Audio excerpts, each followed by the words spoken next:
Jamie, incredible. It's incredible to have you. We are honored to have you. Right now, you're going to talk to everyone here about, is your team AI ready, right? And what type of maturity model do you have to have for smart adoption? I'm really excited to see this. I think the education piece and the buy-in and the change management piece is a huge important piece of kind of bringing in and adopting AI. So without further ado, everyone, please let's hear it for Jamie Hunt. Thank you so much. I am so thrilled to be talking to everybody today. This is one of my favorite things to talk about. I had an article in Inside Higher Ed last week on this topic because I am honestly feeling very strongly that higher ed is falling behind once again. And part of that is because we are not necessarily using the level of intentionality that we need to be using for AI adoption. And so for me, I think higher ed needs to get ahead of this and really start looking at ways that they can prepare their teams for really smart and intentional adoption. And I think even if you're not a leader, I think this session will help you to develop sort of talking points for your leadership to talk about why you may need to start doing things a little bit differently as you adopt AI. So there was a great introduction of me already, but I just wanted to share a couple other things. I am a faculty member at West Virginia University, and I teach artificial intelligence and other emerging media there. In addition to higher ed marketing, it's a fantastic program. And I'm also the author of Heart Over Hype, Transforming Higher Ed Marketing with Empathy. And the reason I mention that is because I want you to see that I'm coming from a lens not just as tech adoption, but also the human element of communicating with our audiences, whether that's students, current students, prospective students, alumni, donors, all of that, that we need to be bringing empathy to those conversations. So this isn't just about technology. It is about so much more than that. It's about having effective communications and really leveraging AI to have our teams be able to do more high touch experiences, more high impact experiences that give our audiences what they need to be successful or to make good decisions.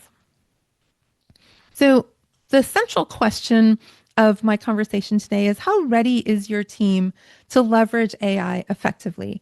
I would love it if you popped into the chat before we kind of dive into me talking about what the different areas of readiness are. How ready you feel that you are to leverage AI effectively. And honestly, the key word here is effectively. So I travel around the country teaching higher ed marketing teams, enrollment management teams, and advancement teams on how to leverage primarily generative AI in their work.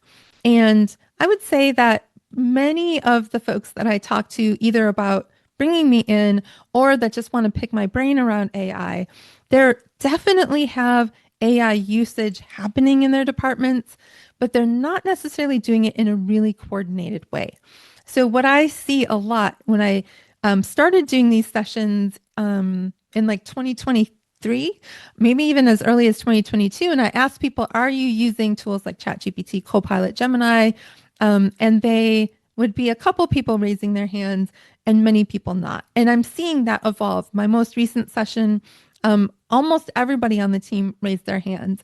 But when I start to ask questions about like, and how are you sharing pilots with other folks on the team? How are you sharing information with others on the team? Like, what's the vision for AI on your team? Suddenly the room gets a little bit quiet. And that is where I think hopefully what you take away from today is how to have your entire team say, yeah, no, we're leveraging this to its full capacity at this point.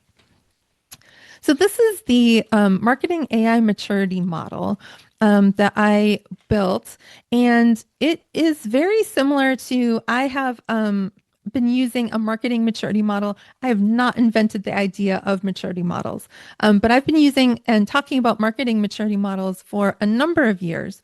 But I wanted to apply that same framework to AI adoption. I'm a big believer in frameworks. And so this is how I think you can look at the various stages of AI adoption on your team and identify where you fall. And we're going to get more granular on this, but at a really high level, there's this real exploratory stage. The AI talk is completely casual. People are informally using tools. In some cases, people may be hiding that they're using AI tools because they don't necessarily want or think that their bosses or other people on the team would be supportive of it. So this is like the very ground level. And honestly, I talk to a lot of people that say that's where they sit. So if you're on this call and you're thinking, oh no, that's where we are, you are so not alone. From there, you move into more of a developing stage. And that's when you start to see small experiments happening. You're starting to see people using it more and more, being more open about their use of it, but it's not really coordinated across the team. In the third category, that's when you start to really pick up momentum. That's when you're starting to have pilots that are built with intentionality. They may have metrics assigned to them. You're using AI to kind of plan campaigns or help develop content for campaigns, CRM workflows, etc. You're starting to see this alignment. And then as you moved into the fourth category, which is optimize, now you're really seeing cross-team collaboration. You have shared tools. There's clear governance for how those tools are being leveraged. And it's truly now part of the ecosystem of your office. And then finally, in the transformational stage, that's where your AI use is truly a differentiator. It's allowing you to do things that other institutions aren't doing yet in order to give yourself a competitive edge. So whether that's AI recruitment strategies or getting marketing insights or having efficiency at a level that allows you to do things with the human time that other institutions just do not have time to do, this stage is what I think we need to be working toward, because that is what's going to actually set you apart. If you're one of the first campuses that's able to truly leverage at this level, you're going to put your competitors in the dust. So this is a more in-depth look at how you might think about AI maturity. So in these 6 categories here on the left, we have vision, leadership, skills and literacy, governance and ethics, collaboration and sharing, and technology and data. And we have the category or the stages up here across the top. So as you're looking at this, start to think about where you fall. So in the vision category, in that very first tier, there's no AI vision, there's no goals. Perhaps your leadership isn't talking about AI at all. Perhaps they're even discouraging AI use. There's no intellectual curiosity about what generative AI can do. It's just very much, we're not talking about it. And as you move across the stages, you start to see like, okay, we're getting more aware of it, but we're not really linking it to our overall strategy. And then we're moving into, it's starting to be loosely connected to our objectives, all the way over to it's fully embedded in long-term strategic planning and our KPIs. And in each of these categories, you see that development across the board, from leadership being uninterested or unaware. And I'm honestly shocked at the number of people who either message me or email me or come up to me at conferences and say, yeah, my boss just doesn't care about AI.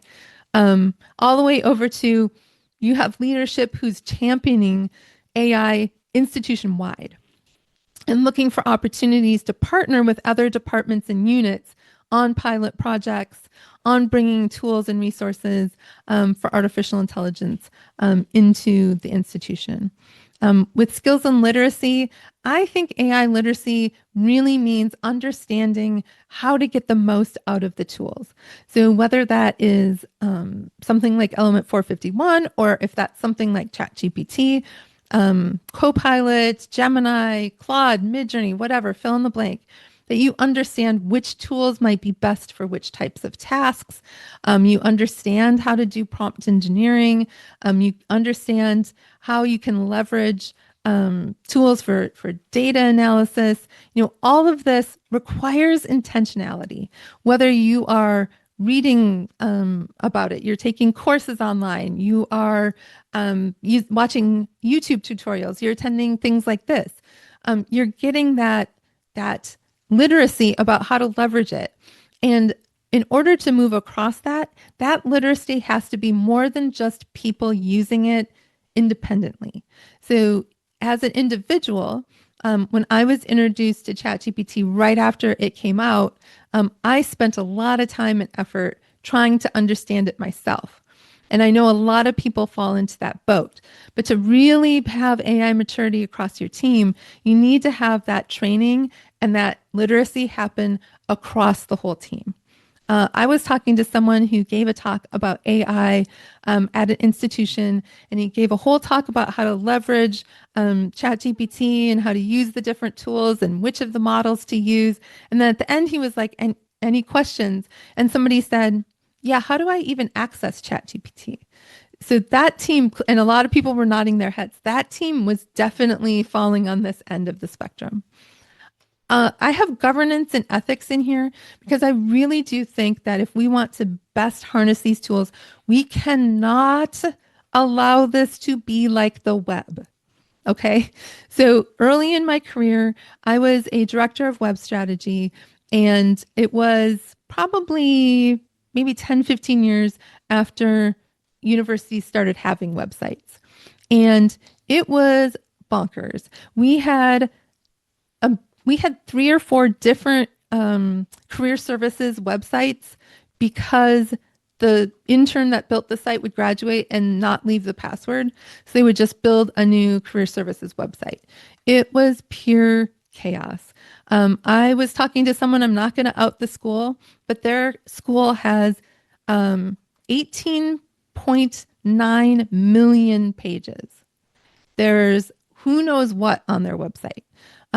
We can't let that happen to AI. We absolutely cannot. The same thing happened with social media, where every department built a page and then abandoned it, or they built it and they're leveraging it like by putting PDFs up still. We can't let this happen with AI. We really need to understand what the risks are of AI usage. We need to have policies around what can go into these tools. When is it appropriate to use them? When is it not appropriate to use them? Really strong guidelines around personally identifiable information, around FERPA issues, and have mechanisms where people have to have training on those governance and ethics. That is something that I think is critically important to really reach true maturity. Collaboration and sharing, I put this in here because I think that using collaboration and sharing of information allows you to advance so much further and so much faster in your AI adoption. So with in this very beginning stage, work is really siloed. There's no knowledge sharing. People aren't talking about what has worked for them. But as you move across this, you start to see more cross-team collaboration. I'm going to shout out, I don't know if anybody on this call is from Miami University, but they built a task force. They have some tools in place for folks to be able to share, hey, I checked out this tool. I tried playing with it. It didn't get what I was looking for. This is what I tried to do. Or hey, I tried this new tool and this is what I did and this is the results I got. Here's some prompts that I used. So people aren't necessarily building from scratch when they try out a new tool or try out a new feature. They're really seeing what other people's experimentation has been effective. And so I think if you have that level of collaboration, whether it's you have an Asana board where you are keeping track of the different tools that you've been playing with, or you have Slack channels where people are sharing different things that they've tried. That's going to make it so much faster to have really intentional AI usage. And that is also how you're going to build this skills and literacy across the team and move that really exponentially. And then on the technology and data side, I have talked to teams that still have no access to AI at an institutional level. So if that's where you fall, you're not alone. I really don't want you to tell Microsoft this, but it's disappointing when I talk to a campus and all they have access to is Copilot. I feel like of the big tools out there, that's probably my least favorite. I do train people on it, have to stay up on it. But I would say that's like kind of a basic tool. And as you move across this, you start to see that this the tools are integrated, the data is clean, and you have really, really robust systems built that may be connecting multiple AI platforms together or connecting AI to your CRM, those sorts of things. So if all you have is Copilot, all is not lost. Copilot can do a lot, but this may be an opportunity for you to start advocating, you know what, we need more than just the basics tools. We need to have much more advanced tools. And the URL here will take you to a place where you can download a PDF of this if you would find that helpful. And when I do marketing maturity models or models like this, I pull up this on a screen in a group with a whole team and ask them to put some sort of post-it note or sticky. If I'm doing it virtually, I'll ask them to put, virtual sticky notes on where they think that the department falls.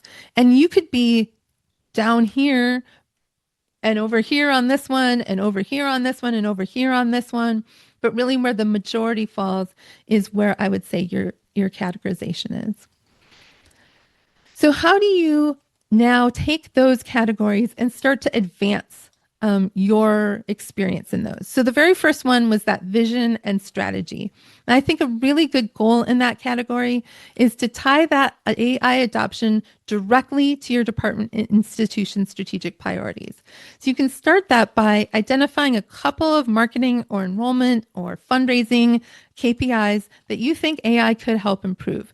You might be thinking about yield, more engagement, more application completion, and then start thinking through a one-paragraph AI vision statement that connects that to your strategic plan. And I will tell you, one of the latest episodes, 2 episodes ago of Confessions of a Higher Ed CMO, we talked about KPIs, we talked about reporting. I really do sincerely believe that if you expect to ask for more resources or expect someone to champion the work that you're doing, you need to be able to connect that back to your strategic plan.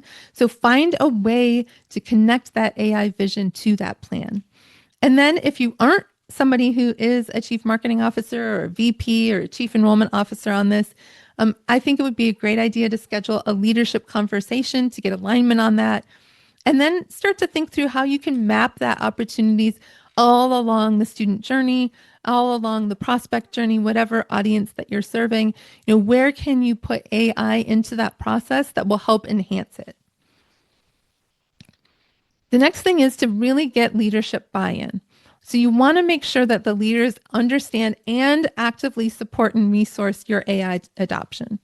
So if you are not the VP, this is your opportunity to prepare a proposal, and I want you to think about that proposal from a VP's perspective. So I spent the last decade of my career before I launched Solve Higher Ed as a vice president. And there's a couple of things I want you to know and understand from that. The first is all we do is go to meetings. We have 35 meetings in a week, if not more. We're incredibly busy. Do not write a 25-page proposal. Nobody has time for that. 2, please be sure to address what the risks are and include a pilot idea. So this whole notion of, don't bring me problems, bring me solutions, that's kind of cliche, but I think it's also really helpful if you want to get movement. So be really intentional and think about what are some of the risks that my boss might think of for this tool. You could use ChatGPT, or you could use, whatever your favorite AI tool is, to help you brainstorm what some of the risks might be. And then think about a small pilot that you could try.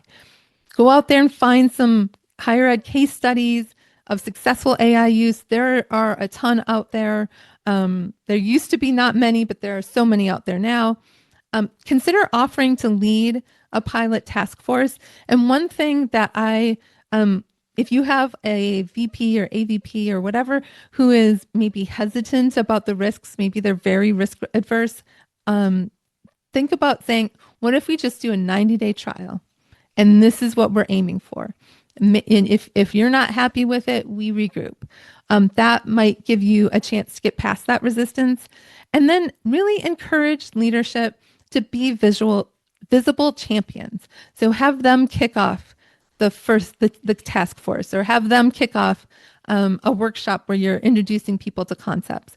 I think it's really important for the leaders on this call to understand that your visible support of this will help people feel more comfortable. There are a lot of people with justifiable concerns, and having you be very present in this process will help to overcome some of those concerns. The next thing you want to do is start working on building those skills and literacy. So your goal here is really to build that baseline AI understanding and comfort across the team. So you could do lunch and learns to demo a few tools. One of the things that I used to do before I left was, this is my AI tech stack. These are the tools that I use. This is how I use them. Creating a glossary of AI terms that are relevant to the type of work that you do, so that people don't feel intimidated. I think the phrase prompt engineering makes people feel like they have to be computer scientists sometimes to be able to really leverage these tools, and you don't. So, thinking about creating like sample prompts, a prompt library, so people can see like, oh, okay, I get the structure of this. This isn't that challenging for me. Providing access to AI training through whatever mechanism works. I also think it's a great idea to identify some AI ambassadors who really actively spend time experimenting. When I was still on a campus, we asked for one person in every department to spend at least a half an hour a week researching, playing with things, trying things out, and then share that out at their staff meetings. Having a team member demo something that they tried at each of your staff meetings. And then I also think it's a great idea to have, you're going to have early adopters, you're going to have people that are running circles around everyone else. Don't just let them run circles. Say, okay, we're going to pair you up with someone who hasn't tried something yet and ask you to kind of show them and spend some time with them, showing them why you're so excited about AI and what some of the things that you've been able to accomplish with it. And I think that can go a long way to helping those folks that are a little nervous or anxious about. And honestly, that anxiety often comes from a place of feeling that you might be obsolete. So showing how it can augment your work rather than replace you, I think is really important. On the governance side, I think it's important to think about creating those guardrails that I mentioned earlier. So you could start with just some simple do's and don'ts for your team. Even just something like, do not put personally identifiable information in here. Please do not put FERPA information in here. One of the folks that I talked to earlier this week about this said that they have really clear guidelines that all AI generated content needs to be reviewed by 2 humans before it's put into work. And that it needs to be analyzed for accuracy by at least one person. So at least one of those humans, and it's outlined, which one is responsible for that, to fact check or identify any citations and make sure those are accurate before any of that content goes public. I talked to someone who's like, absolutely nothing can be just copy pasted. You need to go through it and make sure it's within our brand, even if you're using a custom GPT, making sure that the voice is correct, etc. And then I would say reviewing your institution's existing AI policy and having that fresh in your mind is really important if there isn't one. And there are so many campuses that don't have one. This is an opportunity to advocate that you do have one. And you might be thinking like, why do I want to have guardrails put on me and how I use it? Think about those 4 career services websites. Think about the Wild West that was social media before we got social media guidelines around it. We do not want that to happen again. We want this to be much more intentional. On the collaboration and sharing, the goal is really to foster a culture of learning and truly co-creation around AI. So whether that's a log where team members post their experiments and their results, or AI roundup meetings where you share some of the wins that you've had.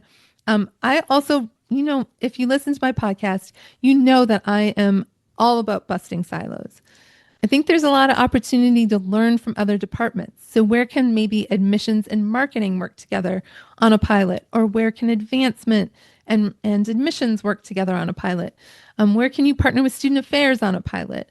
And then it's always important to celebrate and publicize the successes that you have to build that momentum across the team. And then on the technology and data side, you want to make sure that you have the right tools and the right data are available and usable. So a good place to start is inventorying all your existing AI capable tools. So your CRM, your chatbots, honestly, AI is embedded in just about everything. What do you have access to from an AI perspective? And then identify either the gaps that you have in those, like where do we not have AI that we need it, or where do we have AI that we're not leveraging? I know a lot of folks have not been leveraging personalization really yet. There's a lot of opportunity there. And so if you have that capability, there's a gap if you haven't leveraged it yet. Work with IT or institutional research to see if there are data quality issues, where are safe places to do projects that do use institutional data, and how is that governed? And then start AI pilots that use existing data rather than requiring new integrations. So start doing like let's analyze our metrics that are coming out of Meta. Let's take some data about enrollment for this fall, take out personally identifiable information, and see what trends we can find. One of the things that I really enjoy using generative AI for is a data analysis. So taking, surveys and saying, give me some insights from this, chat with that data a little bit. A lot of things that we used to have to do manually, AI can do now. You don't have to reinvent the wheel to get started doing that and to get other people comfortable with it. I think those KPIs that we all need to be tracking are things that require data, and why not leverage data across your team to be able to get those insights from that? So here's your roadmap from the beginning stages to that transformational stages. This is a 12-month roadmap. So you would want to start in Q1 really with awareness and assessment. So do that AI maturity matrix self-assessment, have some literacy building sessions, and identify one quick win pilot. That's all you have to do in Q1 to start moving the needle.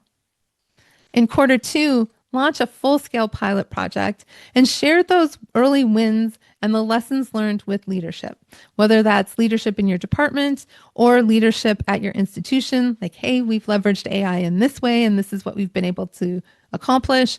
And also start drafting those governance guidelines. And you might ask why I'm putting that in Q2 versus Q1. I think it's very hard to build governance guidelines without a deep understanding of what the tools can and can't do and how they work for your campus.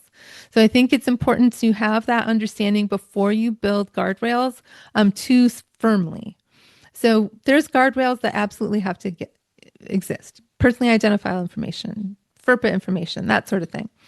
But the other types of guidelines, I think you need to be a little bit more informed about how it's going before you can really shape those. And if someone has never touched AI, I don't think they should be the one drafting those guardrails because they just don't understand the tools, the power of the tools, and what's possible with them. In Q3, that's when you would start to scale and align. So launch some more pilots that are really tied to your departmental KPIs. So identify, hey, we want to move the needle in this particular KPI by X%. Using these AI pilots, really formalize that AI governance, create that prompt library that everybody can access, and really make sure everybody across the team is trained at least in AI basics. This is, I think, important to get definitely by the end of the first year. And then in Q4, start integrating AI tools into regular workflows and expand those pilots beyond just your department. You want to be able to say, you know what, we've tried this. This was really successful. This is what didn't work. The tools continue to evolve, get better, have new features. So how can we expand on this pilot? I think higher ed is so cyclical. We have everything is on this sort of circular calendar, but we don't necessarily want to think about AI in that way. Just because we did something this way last year doesn't mean that's the best way to do it this year. So we need to continue to explore where there's opportunity for innovation. And then I think it's a great time to start thinking about next year's innovation priorities. I really love talking about innovation. I think innovation is something that higher ed talks a lot about, but doesn't actually support that well. So I think there's real opportunities to prioritize innovation and actually write that into your implementation planning. So here's some low risk, high impact pilot ideas. Doing an admitted student FAQ assistant, use AI to draft the answers to your most common admitted students question. Make sure staff reviews them. I did a session on this in June. If you shoot me a note, I can send you the recording to that. But really talking about, how you can leverage generative AI to create FAQs that you could expand, not just for your website, but for your admissions reps, for admission rep training, that sort of thing. Email subject line optimization. You want to run some subject line variations for A/B testing. Student story time saver. Take a student story and use AI to turn it into social captions, videos, ad copy. That's a low-hanging fruit pilot. Many people have probably already tried all of these, some of these. Just trying to give you some ideas of pilot projects you could think of. There are many, many more. If you are a leader on this call, think about how you can foster that growth mindset. You really want to encourage curiosity. You want people to feel safe experimenting. You want to celebrate the wins, reward people for trying, and really emphasize that these tools evolve and improve, and so should the department's use of them. If anybody is still using Facebook or Meta the same way they were in 2008, there's a real problem. And I think that's the same holds true for AI as well. You want to make sure that you're thinking about what's new, what's changed, and how can we be leveraging things differently. For me, this is really exciting. I get bored very easily. And for me, this is like, okay, staying on top of something is exciting. A lot of people might not feel that way. And if you're a leader, you need to help those folks as well. Change can be very difficult, especially if people have been doing something a certain way for a number of years. You want to communicate the value. You want to show the tangible benefits. So sharing those success stories, sharing how AI is saving time. Every team is going to have a mix of champions and skeptics. And you want to move those skeptics at least into sort of begrudging acceptance. That really requires showing that there's opportunities to be much more efficient or to do new things. You want to show how AI enhances work, but doesn't replace people. And then acknowledging people who have successfully integrated AI into their work. If I was still on a campus, I'd probably do some sort of quarterly award for like most innovative use of AI, something like that. And then build a feedback loop. So you want to be soliciting feedback from employees, people asking questions. Be really open for people saying, you know what, this whole thing that we're trying isn't working. Can we try something else? You have to be open to that and really measure the impact. You want to be able to measure those AI related KPIs like efficiency gains, user satisfaction. You were able to content X number of people more. You improved open rates by X%. You reduced the overall cost to recruit a student by X%, and scream those from the rooftop. This is really important because you want folks to be as bought in as you are into the value. And then finally, you want to stay ahead of trends. You want to encourage those AI champions. You want to empower the people who are really passionate about it to inspire others. I think about my dad, who was a very early adopter of everything. You wonder where I get it from. I look just like him, longer hair, and he was an early adopter of everything. He'd probably have been playing Pokemon Go. One of the things that he did in his career was avidly champion the adoption of technology at his company. And it was his boss encouraged it, the president of the company encouraged it, and it really led the company to be a little bit more cutting edge than some of their competitors because they just said, you know what? forget the rest of your job, focus on this. Now, I know you probably can't do that, but also don't say, hey, stop spending so much time on AI. You need to be focused over here. Give people some space. See if there's things that you can move or adjust to allow people who are passionate about it to do more. And then really plan for the scalability. You want to create a roadmap that sort of maps out how you can integrate AI into more aspects of your department over time. So, with about 4 minutes left, what questions can I answer? And I'm not sure, Brendan, if this is like easiest for people to put in chat or Chat or the Q&A section. I'm monitoring okay. both. So throw some questions in, y'all, and we have a little bit of time to get those answered. All right. Oh, we got a Q&A question. Does adoption mean that my institution has a contract with an AI provider?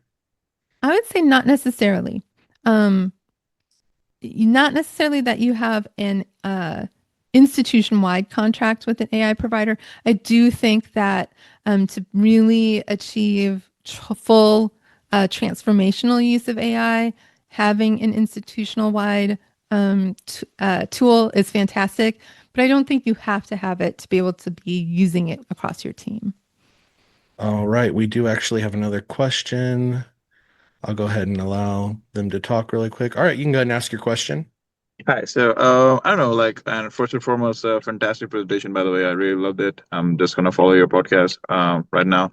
Um, I just wanted to ask whether, how possible it is realistically to kind of, introduce AI, and then, for example, if we're teaching a class, if there are faculty members, if there's student, they are learning a lot by themselves using GPT and all that. And then maybe helping, I don't know, like getting help from GPT in their assignments and whatnot. So my only question is like, AI models are not really great at empathy and empathizing with students on like where they're lacking understanding, and where do they need to grow. So I mean, we have adoption techniques for AI. We have all these things getting built up. So I just want to see in the future like where is it going to go? So I don't know, like the old school techniques, the teacher goes to each and every student and asks, hey, what's your problem? Try to understand the problem, try to understand what the student is as compared to wherever the other students are, and then answer accordingly. So I just want to know Okay. that. Yeah. So I could do a whole talk on AI adoption and teaching. I as a faculty member, I've seen a sharp increase in students using ChatGPT to write their papers. I set really clear guardrails at the start of class and do reminders about what is an appropriate or inappropriate use of AI in terms of helping them understand the content better. I recommend that they use Notebook LM to kind of gather all of their readings. They Yeah. can ask all their readings questions, learn the content a little bit better. But I think as higher ed institutions, we have got to figure this out because our students are going to be expected to leverage AI, and forbidding them from using it completely is not the solution. I wish I had more time to answer that question, but No, yeah, like you said, you can unpack that probably for another 30, yes. 45 minutes. So, awesome. Jamie, let's hear it for Jamie. Incredible, incredible, incredible session. What a way to kick off day two. Such a clear and actionable framework.